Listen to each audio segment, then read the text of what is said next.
আসসালামু আলাইকুম, উলি স্যারের অনলাইন কোচিং এ সবাইকে স্বাগতম। আজ আমরা শর্ট টার্ম ফিনান্স বা কারেন্ট লাইবিলিটি ম্যানেজমেন্ট অধ্যায়ের লেকচার শিটের প্রবলেম 5 করব। এতদিন যে ক্লাসগুলো হয়েছে সেই ক্লাসগুলোতে আমরা শর্ট টার্ম ফিনান্স অর্থাৎ স্বল্প মেয়াদী ঋণের ট্রেড ক্রেডিট নামে এক প্রকার ঋণের খরচগুলো নির্ণয় করছি। অর্থাৎ 1 বছরের কম যে ঋণ নিতে হয় এটাকে তো আপনার স্বল্প মেয়াদী ঋণ বা শর্ট টার্ম লোন বলা হয়।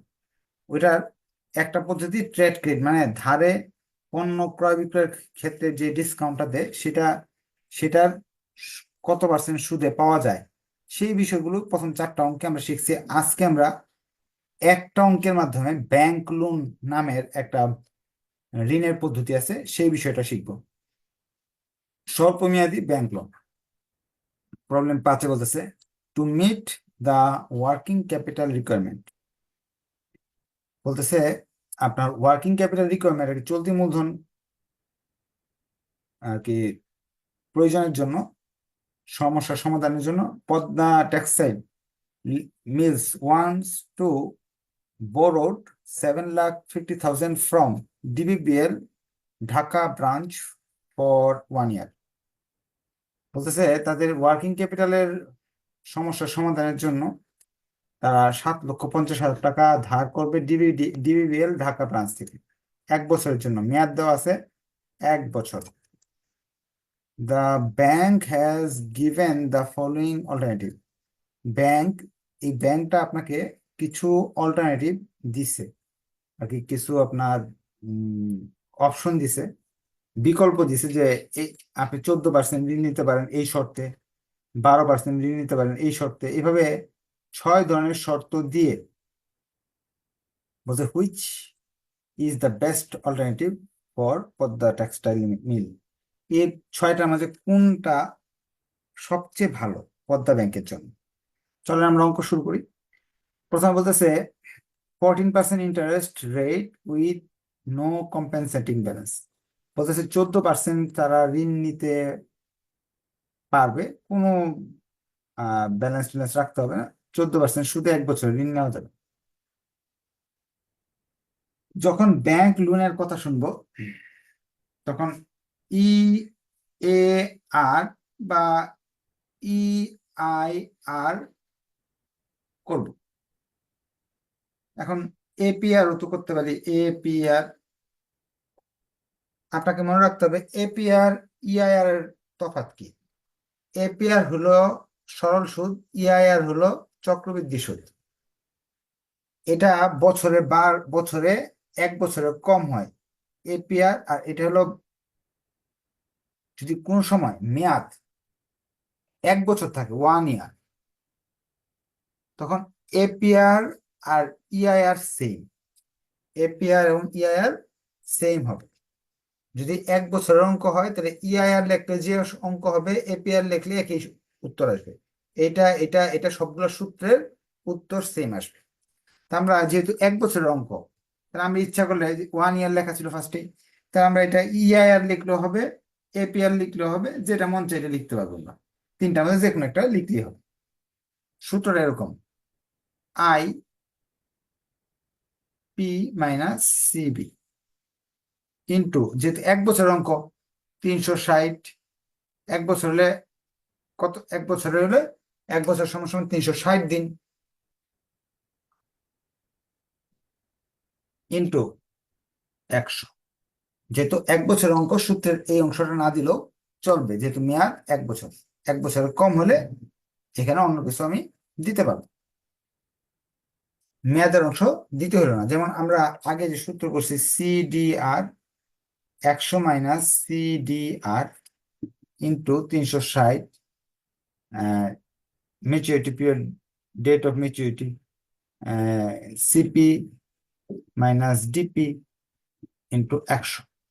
এই অংশটা ছিল সুদের, এই অংশ ছিল মেয়াদের, আর এটা 100। আমার এটা সুদের অংশ আছে, মেয়াদের অংশ দেই নাই। কেন দেই নাই? 1 বছরের অঙ্ক যেহেতু, মেয়াদের অঙ্ক, মেয়াদ আমাকে দিতে হইল না। যারা দুর্বল এই সূত্র মুখস্থ করবেন, সোজা কথা, ব্যাংক লোন জানলেই সূত্র মুখস্থ করবেন। এখানে ইন্টারেস্ট,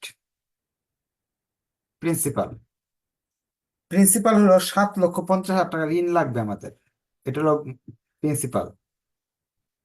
7,50,000-এর 14% সুদ দিতে হবে, এটা হলো ইন্টারেস্ট। তা আসতেছে 1,05,000।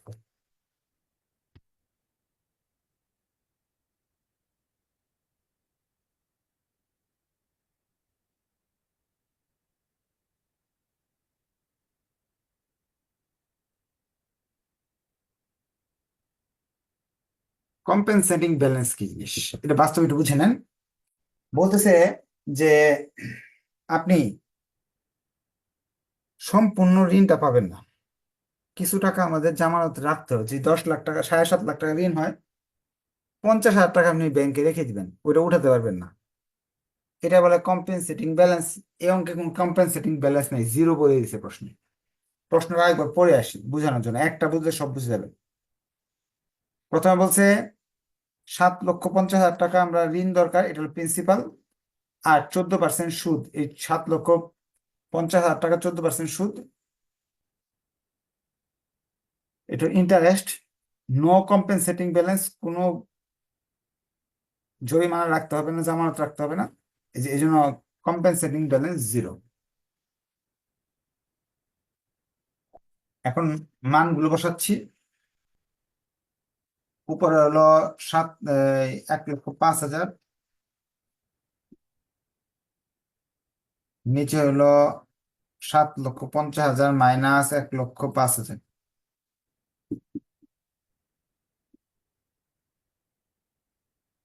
14%। ক্যালকুলেশন করলে 14%, সরি, সিবি তো জিরো, সিবি জিরো। মানগুলো বসাইছি, আয়ের মান, পি এর মান, সিবির মানগুলো বসাইছি, জিরো হয়ে গেছে। তাহলে আমার প্রথম অপশনের আনসার, 1 নম্বর অপশনের আনসার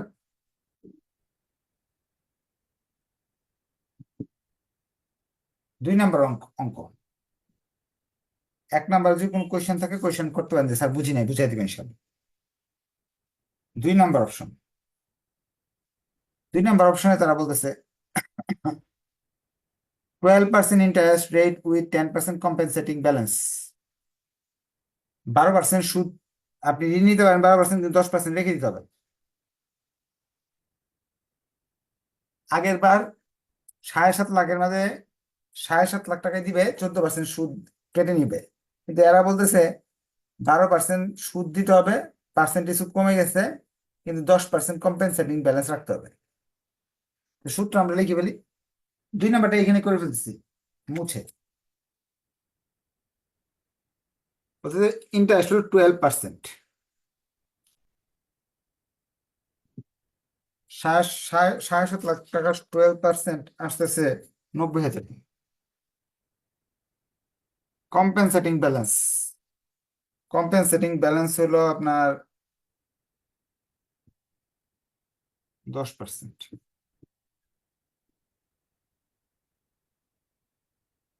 মানগুলো বসাবো।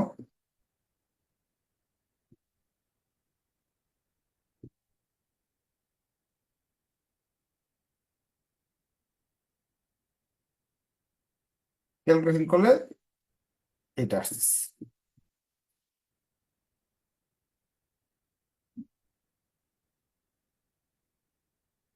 তাহলে কম্পেনসেটিং ব্যালেন্স দেওয়া থাকলে লিখবো আমরা, শেষ। একেবারে ইজি ছিল, নতুন কঠিন কিছু না। 2 নম্বর অপশনের ইআইআর আসতেছে 13.33%। না বুঝলে কোয়েশ্চেন করার সুযোগ আছে। 3 নম্বর অপশন, 3 নম্বর অপশন বলছে 12% interest rate and bank deduct interest in advance. তারা বলতেছে আপনার ঋণ দিতে রাজি আছি 12% সুদে, কিন্তু সুদের টাকাটা বছরের শুরুতে দিতে হবে বা মাসের শুরু দিতে হবে, অথবা সুদের টাকা আমি কেটে রেখে দিব, পরে আপনার ঋণ পাবেন। বড় ধরনের সুদখোররা এরকম করে, 1 লাখ টাকা ঋণ দিচ্ছে, বলছে সুদের টাকা আগে দিয়ে দিতে হবে আমাকে, আসল পরে দাও, সমস্যা নেই, সুদের টাকাটা আমার আগে দিয়ে আনো। এরকম এই যে অ্যাডভান্স কথা লেখা থাকে বা ডিউ কথা লেখা থাকে, অ্যাডভান্স বা ডিউ শব্দ লেখা থাকে যদি, তাহলে আমাকে সূত্রে একটু পরিবর্তন আছে। 3 নাম্বারটাতে সূত্রে পরিবর্তন আছে অ্যাডভান্স লেখা থাকলে।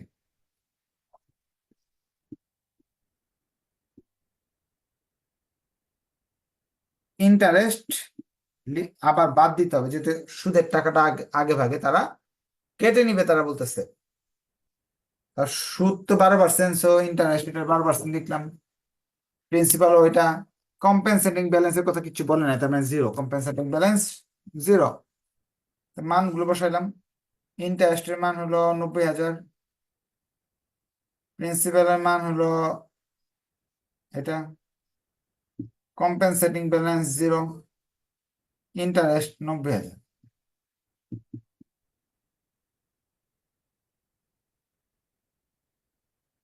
3 নাম্বার অপশনের উত্তর আসতেছে 13.64।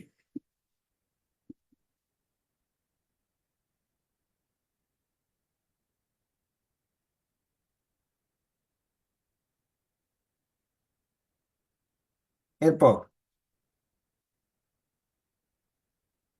D number, 11% interest rate with 20% compensating balance and bank deduct interest advance.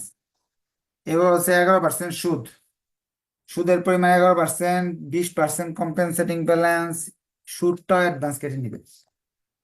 এটা বললে, অ্যাডভান্সের কথা বললে তো এই সূত্র হবে। সূত্রে এবার সুদের হার চেঞ্জ হয়েছে, 11%। 11% আসতেছিল আপনার 82,500। আর আপনার কম্পেনসেটিং ব্যালেন্স তারা বলছে 20%।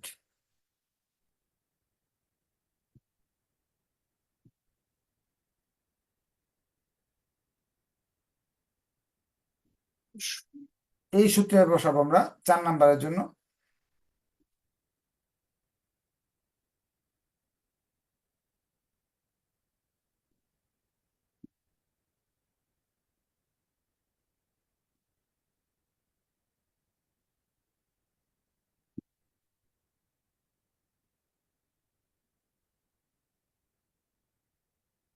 পনেরো দশমিক 94%।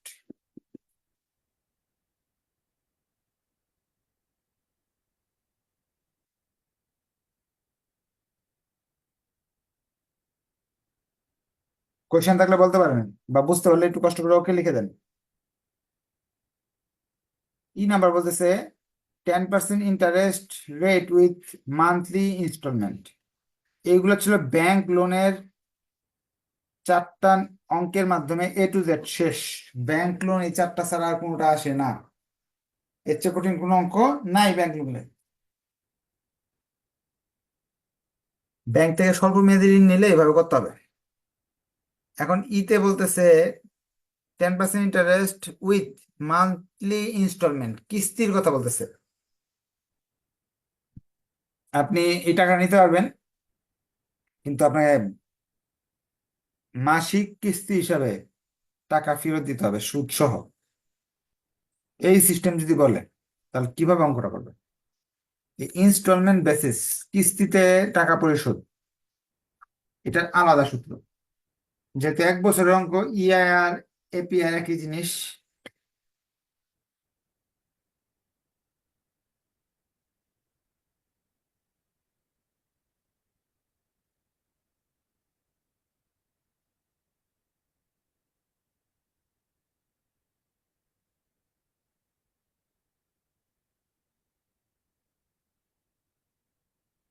আচ্ছা, এই সূত্র আলাদা, যেহেতু ইনস্টলমেন্ট বেসিসের অঙ্ক। এতে বোঝাচ্ছে অ্যামাউন্ট, এই যে এতে বোঝাচ্ছে অ্যামাউন্ট, অ্যামাউন্ট মানে লোনের অ্যামাউন্ট 7,50,000। পিতে বোঝাচ্ছে number of repayment in a year. পিতে বোঝাচ্ছে 1 বছরে, 1 বছরে কতটি কিস্তি দিতে হবে। মান্থলি বলাতে 1 বছরে 12টি কিস্তি দিতে হবে। সিতে বোঝাচ্ছে কস্ট ইন্টারেস্ট, সিটি হচ্ছে কস্ট বা ইন্টারেস্ট। ইন্টারেস্ট বলে দিছে মূলধনের উপর আপনার 10%।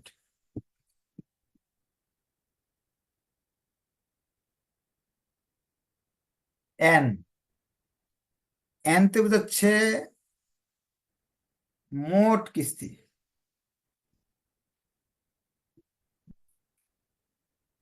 মোট কিস্তি, মোট কিস্তি বলতে বোঝাচ্ছে 1 বছর না। যে অঙ্কটা হয় 2 বছরে, তাহলে 24টা কিস্তি হবে, 5 বছরে 60টা কিস্তি হবে। তাহলে যেহেতু 1 বছরের অঙ্ক, তাহলে কিস্তি হবে হলো 12টাই। পি আর এন এর মান সেম, সব অঙ্কে তো আর পি আর এন এর মান সেম হবে না।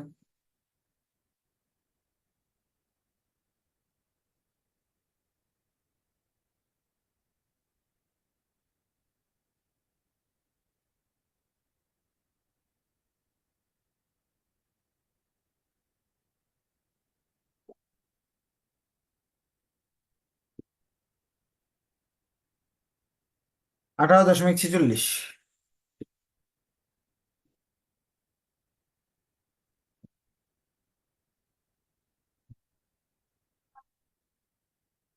অনেকেরই পি এবং এন এর জিনিসটা একই লাগতেছে।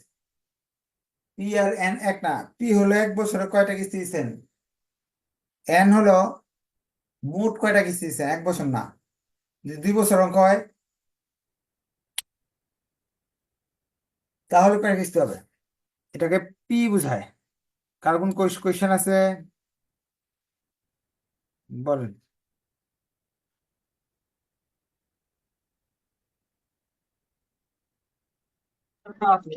স্যার আরেকবার অঙ্কটা বোঝায় দেন, এই নাম্বারটা। হুম, ঠিক আছে।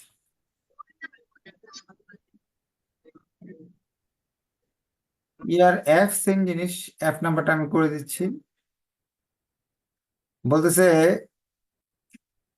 10.5 interest rate with monthly installment for 2 year. অঙ্কে এটা মধ্যে বলছে এটা 2 বছরের জন্য ঋণ নেওয়া হয়, তাহলে কি হবে?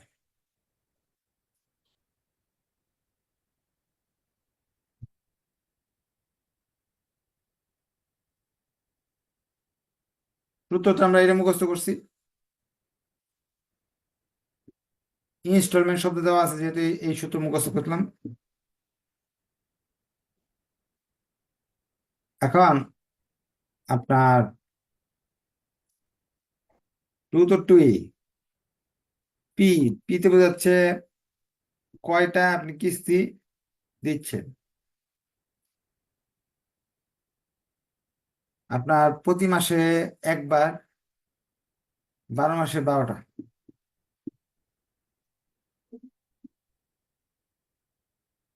সি এর মান হলো 10.5%।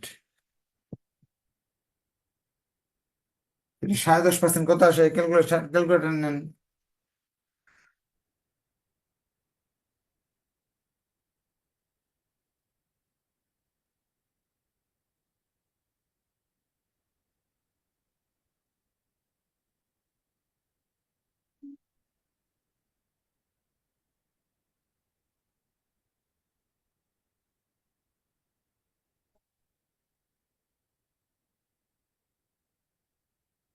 ৳78,000।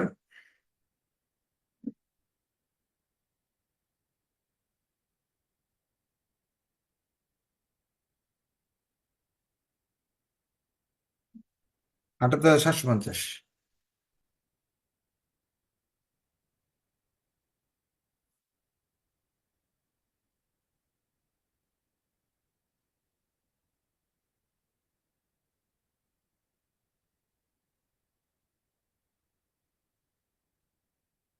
এনতে বোঝাচ্ছে টোটাল কিস্তি। 2 বছরে, প্রতি বছর 12টা, 2 বছরে হলো 24টা।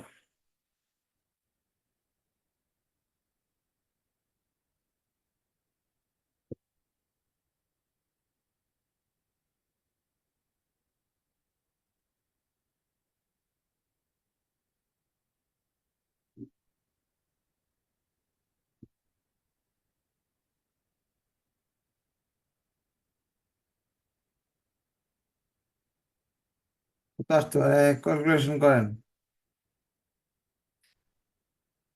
2 × 12।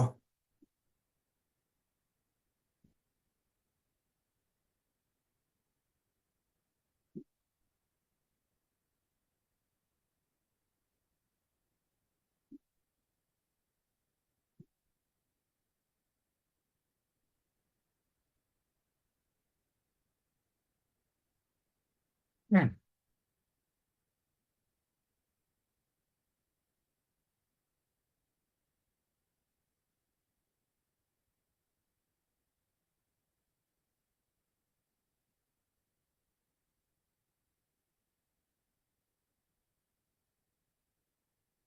10.8%।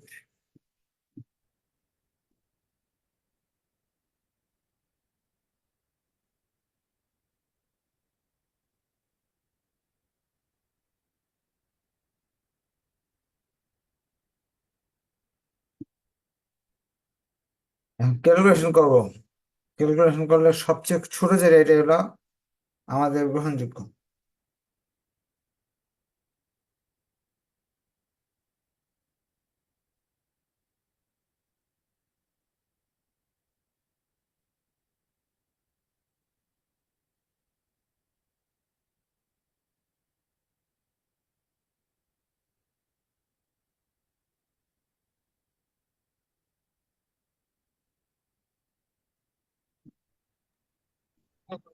স্যার কি বলেন?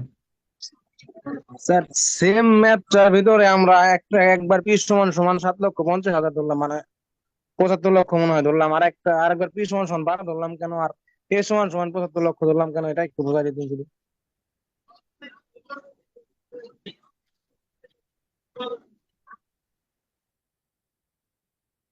এটা হলো অ্যামাউন্ট, অ্যামাউন্টে বোঝায় মূলধন 7,50,000।